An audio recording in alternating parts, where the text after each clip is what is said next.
Hello everyone, in this video I will show you how to reset Windows 11.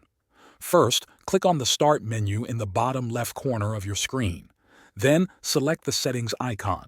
In the Settings window, go to the left side panel and click on System. Scroll down until you see the Recovery option and click on it. Under Recovery Options, you will see a section called Reset this PC. Click on the button that says Reset PC. A new window will appear asking you to choose between Keep My Files or Remove Everything. Select Remove Everything to delete all files, apps, and settings from your device. Next, you will be asked how you want to reinstall Windows. You can choose Cloud Download or Local Reinstall.